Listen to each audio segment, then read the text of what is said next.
तो गाइज आज रॉ पर हमें रोमन रेंस और कोडी रोड्स के बीच एक बहुत ही कमाल का प्रोमो सेगमेंट देखने को मिला और इस वीडियो में मैं उसी प्रोमो सेगमेंट के बारे में बात करने वाला हूँ। तो क्या क्या वहाँ पर बातें हुई सारी चीजों को हिंदी में जानेंगे। वीडियो बहुत इंटरेस्टिंग होगी, वीडियो में एंड तक बने रहिए। तो मेरा नाम है अमन, आप देख रहे हैं रसल बग। तो चलिए वीडियो को शुरू करते हैं।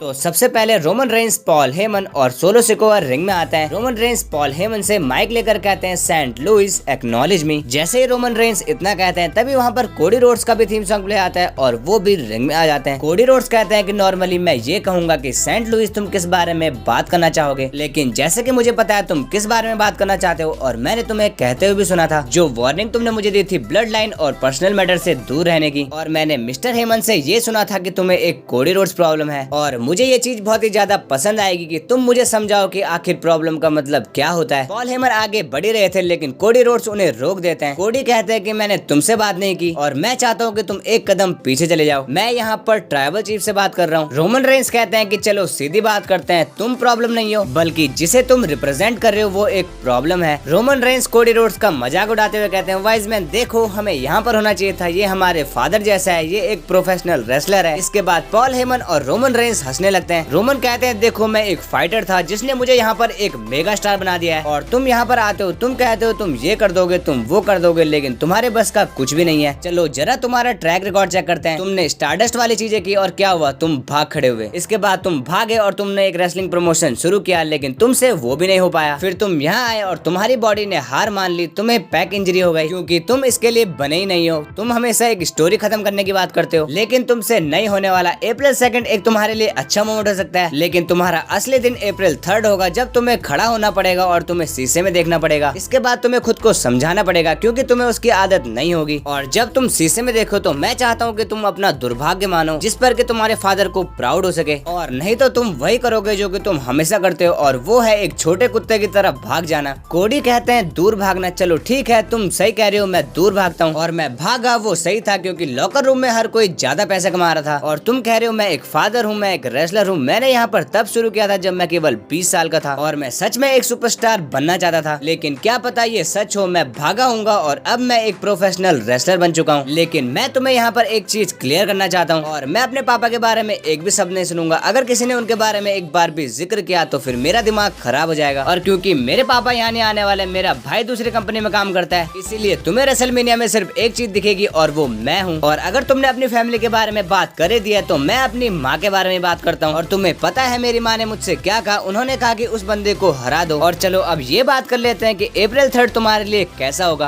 अप्रैल 3 को ट्राइबल चीफ तुम उठोगे और तुम ये देखोगे कि ये दोनों टाइटल तुम्हारे पास नहीं है। इसका मतलब जो कि पूरी दुनिया में होता है वही तुम्हारे साथ होगा, और फिर जे उसो तुम्हें छोड़ देगा, जिमी उसो भी तुम्हें छोड़ देगा, और फिर सोलो भी तुम्हें छोड़ देगा। और जब सोलो तुम्हें छोड़ देगा तो ये बंदा यानी पॉल हेमन ये फिर से एक एडवोकेट बन जाएगा, और फिर ऐसा होगा कि तुम एक ऐसे बंदे बन जाओगे जो कि बिना फैमिली के होगा, एक ऐसा रोमन जिसके पास रेन नहीं होगी, एक ऐसा ट्राइबल चीफ जो कि चीफ तो होगा लेकिन उसके पास ट्राइब नहीं होगी। इसके बाद रोमन रेंस कुछ कहने के लिए करते हैं लेकिन वो कुछ भी नहीं कहते और वो माइक फेंक कर जा रहे थे, लेकिन तभी सोलो सिकोआ कोडी रोड्स के फेस टू फेस खड़े हो जाते हैं। रोमन पॉल से कहते हैं कि ये क्या कर रहा है। सोलो सिकोआ कोडी को एक समन स्पाइक लगाने वाले थे लेकिन तभी कोडी रोड्स उन्हें एक किक लगा देते हैं। इसके बाद एक बार फिर से सोलो सिकोआ खड़े हो जाते हैं और इस बार वो बहुत ही ज्यादा गुस्से में होते हैं और वो कोडी रोड्स पर अटैक करने जा रहे थे लेकिन तभी उन्हें रोमन रेंस पकड़ देते हैं। और यहाँ पर हम ये देखते हैं कि सोलो सिकोआ रोमन रेंस को घूरने लगते हैं और इसी के साथ ये सेगमेंट यहीं पर खत्म हो जाता है। तो गाइज आज की वीडियो बस यहीं तक थी। वीडियो पसंद आई तो वीडियो को लाइक कीजिए और चैनल को सब्सक्राइब कीजिए ताकि आपको फ्यूचर में भी ऐसे प्रोमो वीडियोस मिलते रहें, और कमेंट करके जरूर बताना आप रेसलमेनिया में कोडी रोड्स को सपोर्ट कर रहे हो या फिर रोमन रेंस को। मिलते रहेंगे ऐसे इंटरेस्टिंग वीडियोस के साथ, तब तक के लिए बाय बाय।